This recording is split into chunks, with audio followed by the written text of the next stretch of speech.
distance north or south of the celestial equator exceeds the sun's maximum declination.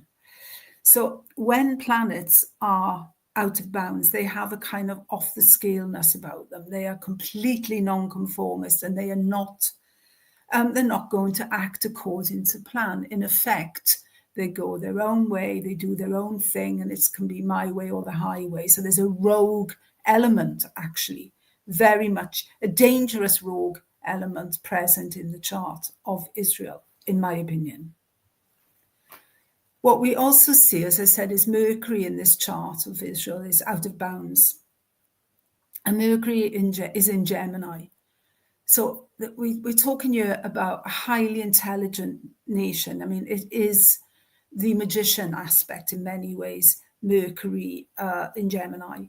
It really is able to, certainly with Mercury in the 8th house, as it is in the chart of Israel, it's a kind of smoke and mirrors position.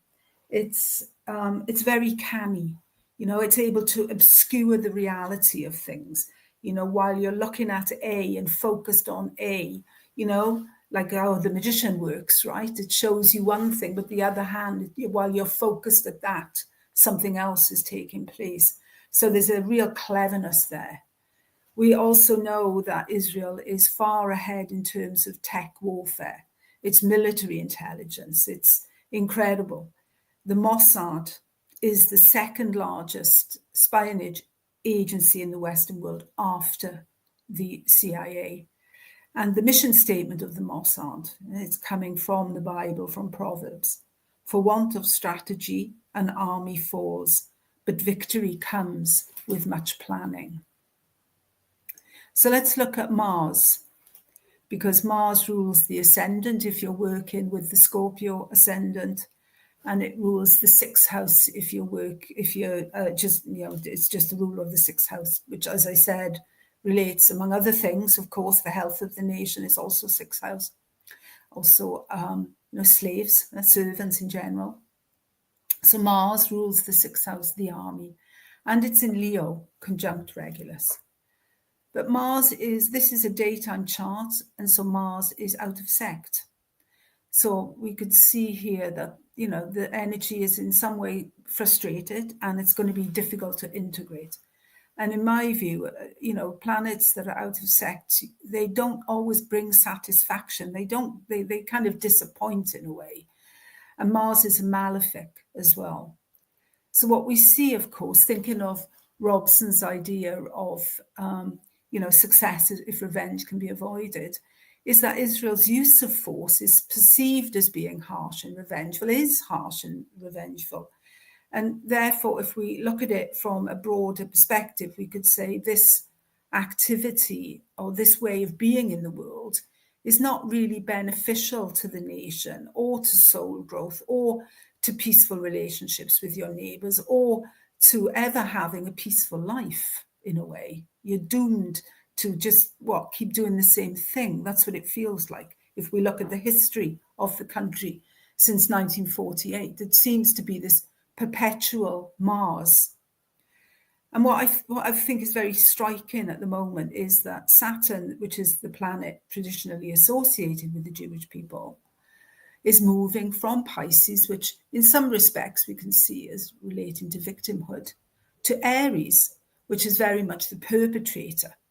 So the view that many people, if we look at all the demonstrations, there's a big one here in The Hague today, a lot of ordinary people have had their idea and perception of Israel changed dramatically through the actions of Mars, the martial nature of the response, the revengeful nature of the response to the events of 7 October.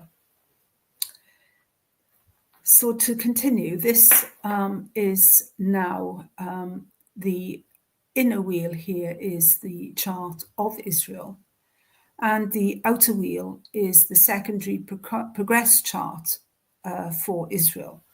And it's quite interesting if you look here at this. I don't know if I can get if you can see what I'm looking at. You have marked it, but there's a curious sun, moon, sun thing going on here. And I find really striking about what's happening in Israel at the moment, despite all the dissent and all of the problems within the country. There is a sort of solidarity with regard to certain fundamentals. So there is a sort of euphoria in Israel at the moment with regard to the attack in Iran and the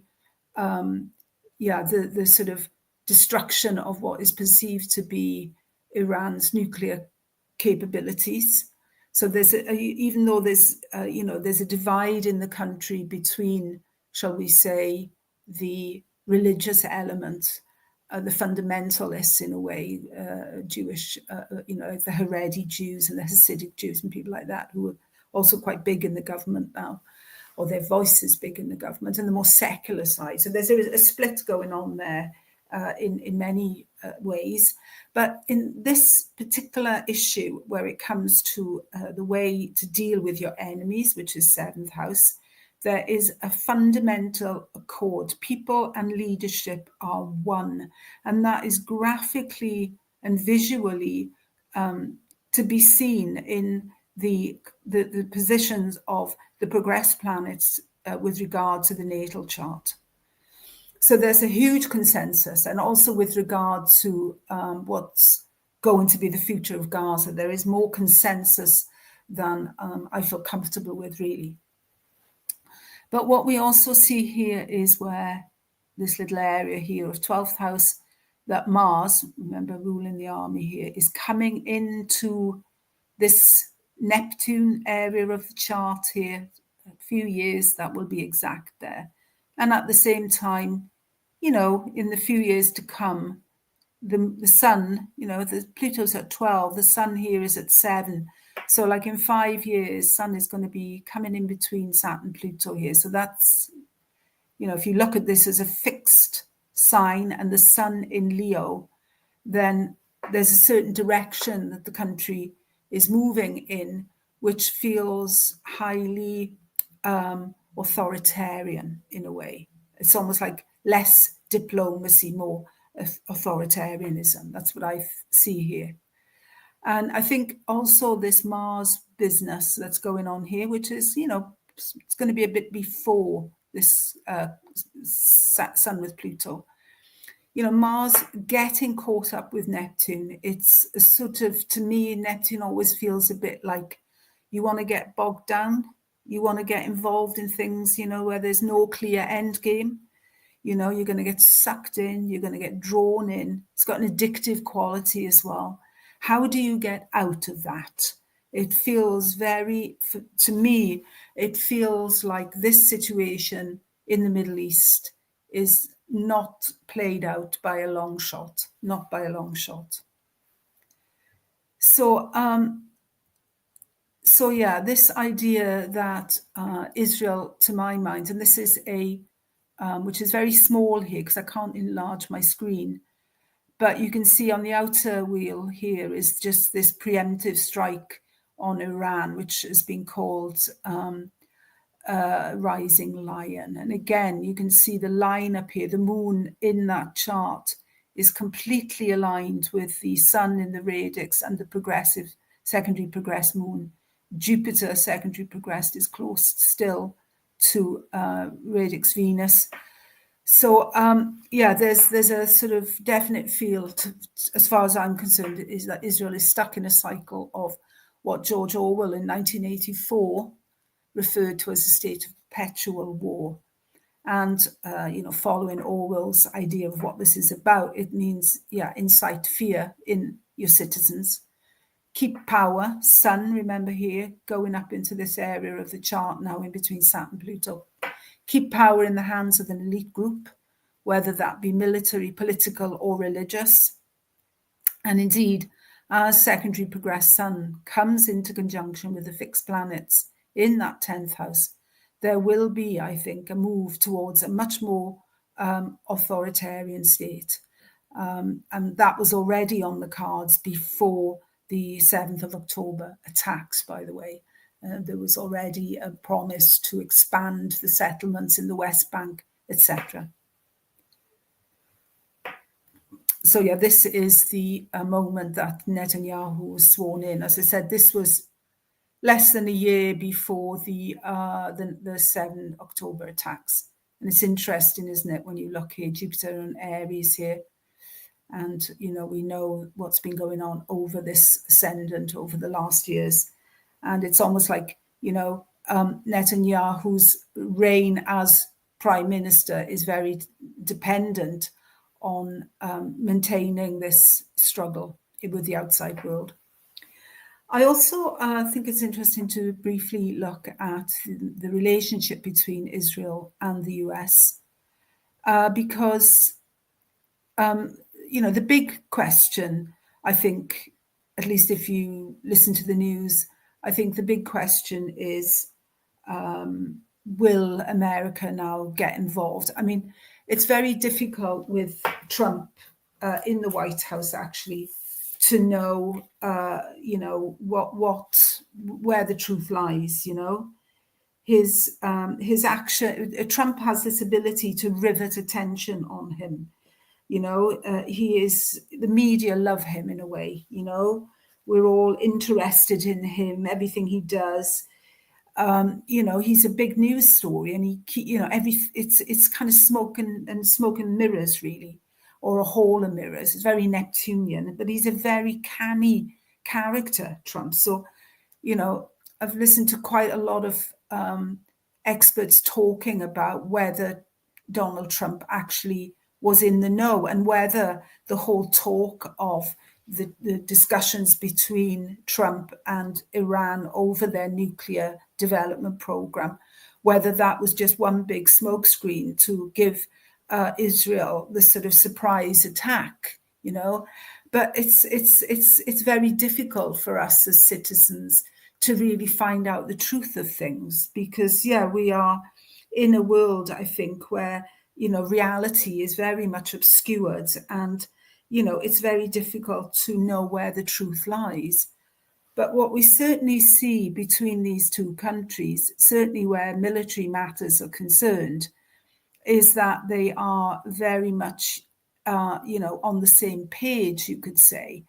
I mean, Mercury, you know, which, as I said, is in the 8th house in the horoscope of Israel, is here with Uranus in the 6th in the chart of the US. So the US too is very interested in high-tech warfare and developing of high-tech machinery and infrastructure, you know, to allow an advantage in a military sense of the word. We see here Uranus is with Mars, and Mars is a big planet in the horoscope of the US. It's in the 7th house. So America is often involved in conflicts elsewhere, and, you know, it's very Gemini. It's very fickle. We saw with the withdrawal of troops from Afghanistan, you know, and other places. America can quickly drop out of things as well. It's Gemini is quite can change its mind on at the drop of a hat. But there's certainly, you know, here Neptune, Saturn, which, you know, is coming up. We've got a conjunction of Neptune, Saturn coming up soon. So these two countries are locked in to a very close, I would say, kind of I scratch your back, you scratch mine. You know, there's something they've also got Venus conjunctions. So there's mutual interest there as well. So just a little look at Ingress Pluto as well, because I think it's really interesting that when we look at this area of Ingress Pluto, this is where all the action has been recently and where it's still to come, because Saturn, Neptune, of course, is both crossing over this area of this chart too, bringing in Pluto into Aquarius. And this chart, this is the first ingress, is really important.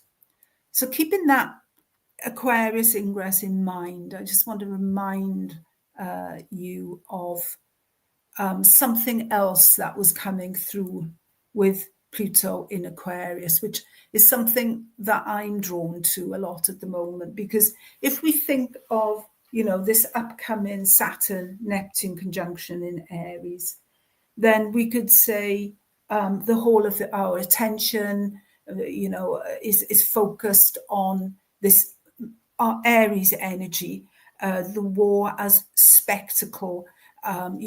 We become addicted to the news about it. It's films, it's heroes and villains, and it's so incredibly Neptunian.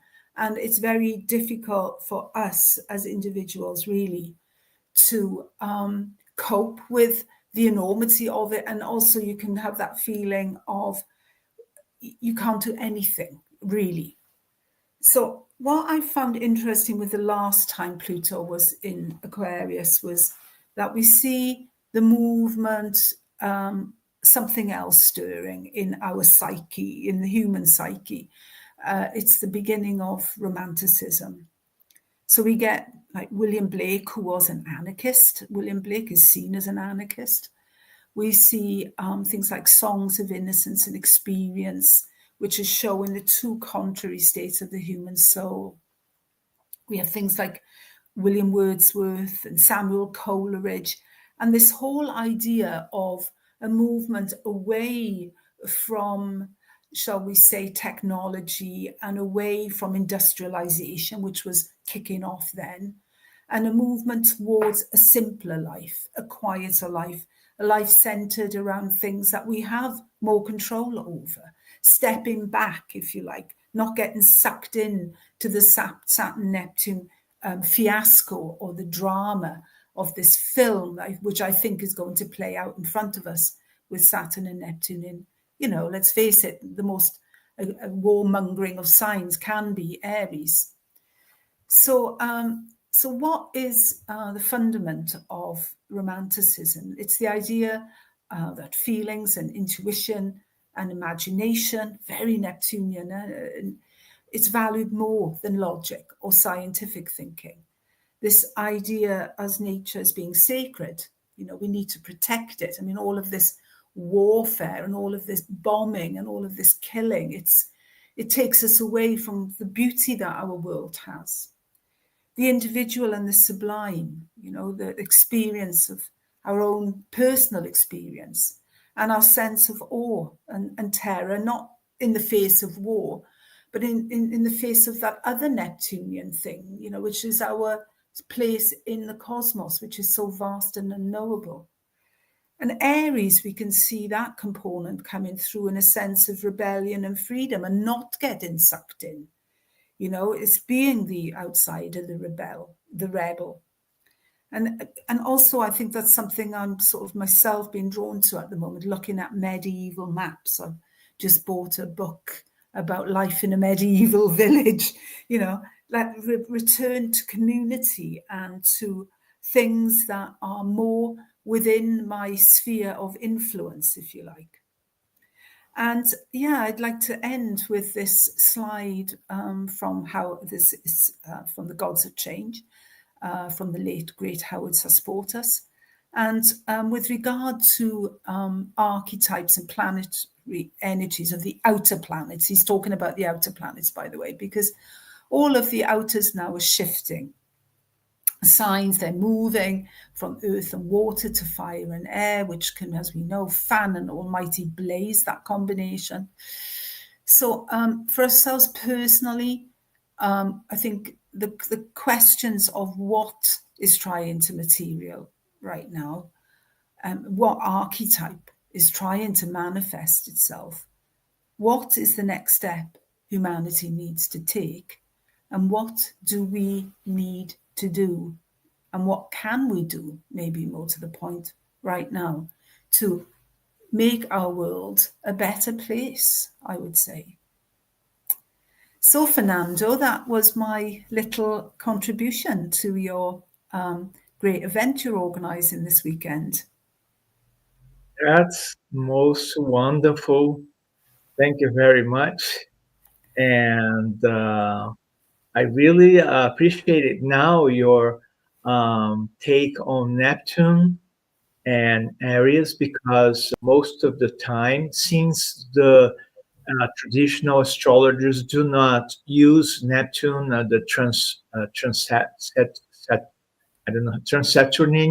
Transaturnine planets. So it's up to us who research Neptune, Uranus, and Pluto to try to, have a feeling of their transit either in a positive way, constructive way, or what is in a more negative way, which sells more in the social media when you talk about bad stuff about planets, end of the world because of Pluto. So unfortunately, we are at this level culturally very poorly, that what sells in media, on TV, whatever, on newspaper, are the bad news. Yeah. And certainly we do have the tsunamis and other things, but people lack to feel the opportunities that those big planets bring to us. So I thank you for bringing that up. Oh, thank you, Fernando.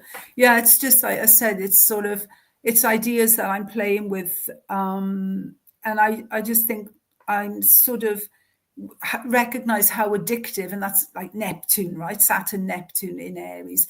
Neptune can be highly addictive, and it's almost like you need your news drip, your news feed. What happened here today? What happened in Iran? What's America doing? And it's highly addictive, and I don't think it does us any good, really, not really.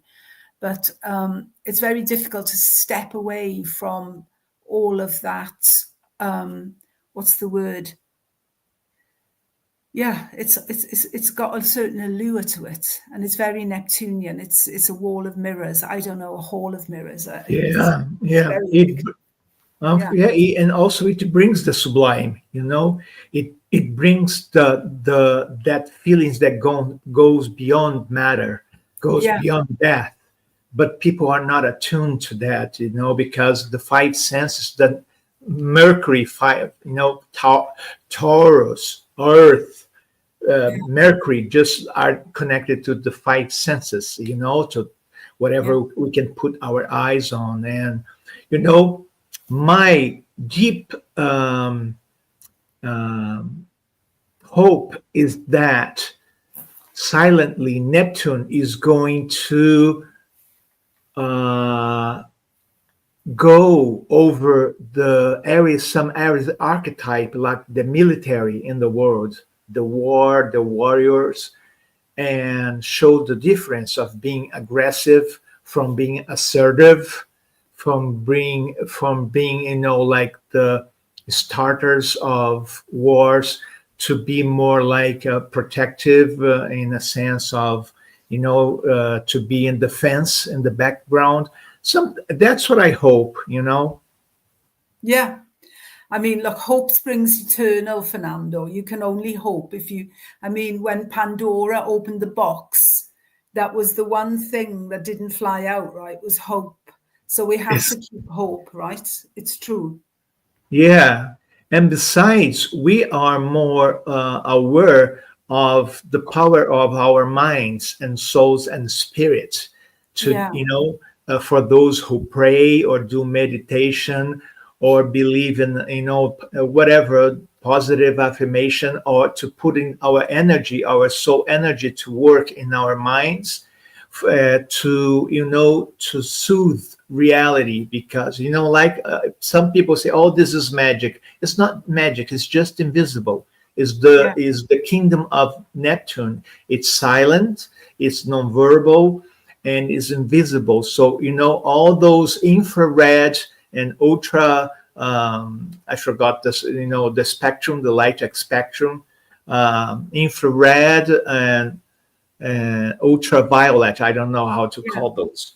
They say horses can see, and dogs and some pets, but we cannot see or hear beyond that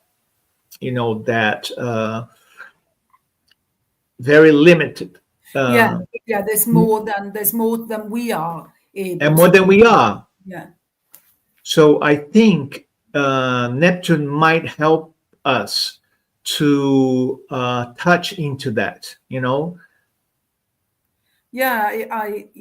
Obviously Neptune will manifest on many levels. Yes. If you're an artist, for example, you might be experimenting now with all kinds of new things, like Beethoven meets, I don't know, Genesis or something. Do you know what I mean? With all the artificial intelligence, you can create things that were impossible, True. in the past. So, for creative people, maybe there's huge breakthroughs possible. I think it's also, in terms of medicine, in terms of agriculture, there could be a lot of advances because Aries, does pull ahead, and Neptune has, access, like you were just saying as well, to a whole rich pool, that we normally are not aware of. And it's Yes. our awareness, we can bring things in. Yeah. But in this specific realm of aggression and war, it can give you the delusion of victory, for example, or Yes. To be invincible. Yeah, it can really make things very foggy, and also the truth. I mean, what's that saying? The first victim, truth is the first victim of war. So once war is going on, truth, it seems to get lost in. Oh my goodness! It's so that's very Neptune as well. That yeah. I mean, if we've seen it True. already recently with the killing of those aid workers. It took a long time for the truth to come out, and it was actually only because a mobile phone was found in the grave with some film of what had actually happened that Israel had to backstep, and eventually, the truth came out. But you're very fortunate if the truth comes out when Neptune's big in the picture, I think. It might take years. Yeah. That's why I think, like music and filmmaking, like Neptune, but we are going to have back maybe like the authors, the individual, like personal individual filmmakers like Aries, the hero that are filmmakers or music. They will try to, in a Neptune language, music and film, bring this awareness to, because music and cinema and film goes all over the world. Yeah. All the continents they watch and they hear. So I think this is the communication, not media or not news that can be foggy or fake news. So that's my feeling. And what I was trying to say, that Neptune might in 14 years to dilute some parts of the patriarchy of the Aries. Aries shows the macho, the patriarchy, the bravata or whatever. So I think they have, the armies of the world, they have to make a choice to see, because it's going to be, I think it's going to be a difference. Anyways, it's more than 100 years. Yeah, it's huge. I mean, we all know what happened in 1989. I mean, that was a massive year historically. Fall of the Wall, Tiananmen Square. That's just two, but there were loads. I can't remember. Oh, in the UK, we had the privatization of water, which was a big screw up. But there we are. But yeah, it's gonna bring a lot of change for sure, and big change as well. It can completely change the map of the world, can't it? As it did, post fall of the wall. The whole map of Europe changed after that. But we will see, Fernando, and we'll be discussing it on Rod's show as well. Yeah, every month for several years. Yeah, exactly. Well, you've been a much longer guest on the show than I have, but yeah, it's good fun, I think. Okay, before you say goodbye to our Brazilian audience, if they want to reach you, is through your name or on Facebook, or how what you write for Instagram, or what is how they can reach you to communicate with you? I'm on Facebook under my name, Liz Hathway Astrologer. That's and I do have a website, but at the moment I'm not really hugely active on social media. I've taken a bit of a step back, but if you follow me on Facebook, Liz Hathway Astrologer, if I'm publishing anything or doing anything, it will be on there. I'll post it. Okay. Astrology. So I will write that. Let me see. Shall I put it in that? I can see a chat box there, Fernando. Yeah. Let's see. See if I wrote it right on your screen now. No, Liz Hathway Astrologer. Okay. So I got it here. So that's me on Facebook, anyway. Okay. So I will. It's very warm here. It's kind of temperatures have gone through the roof the last few days. So it's really, I'm going to go for a walk now. Oh, yeah. All that talk of war and troubles in the world, I'm going to leave. Yeah, because it's warm weather for you, and we are here in the winter, you know. No, it's. I think it's 26 degrees here today, 27 degrees. So it's nice. That's lovely. Yeah. Okay, so I will speak in Portuguese and you can say goodbye. Pessoal, a gente está se despedindo agora. Quero agradecer a Liz Hathway. Aqui está o endereço dela no Facebook, Liz Hathway Astrologer, para quem quiser seguir ou conversar com ela. E agora ela vai se despedir da gente. Now, thank you everyone for listening. Thank you, Fernando, for inviting me, and I wish you all a really good day. Thank you so much. See you soon. See you soon.